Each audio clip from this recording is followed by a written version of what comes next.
დაბინძურებული ჰაერი შეიძლება ალცჰაიმერის დაავადების განვითარების რისკს ზრდიდეს.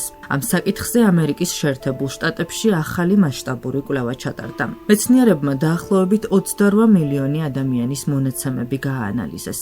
სპეციალისტები 65 წლის და უფროსი ასაკის ადამიანებს აკვირდებოდნენ. მეცნიერებს აინტერესებდათ, რამდენად ხშირად ვითარდებოდა ალცჰაიმერი იმ ადამიანებში, რომლებიც წლების განმავლობაში სუნთქავდნენ დაბინძურებულ ჰაერს. დაკვირვების მიხედვით დადგინდა, რომ დაბინძურებულ გარემოში მცხოვრებ ხანდაზმულებს დაავადების განვითარების უფრო მაღალი რისკი ჰქონდათ. განსაკუთრებით საყურადღებოა ის ფაქტი, რომ დაავადების რისკი უფრო მაღალი იყო იმ პირებში, რომლებსაც ადრე ინსულტი ჰქონდათ გადატანილი.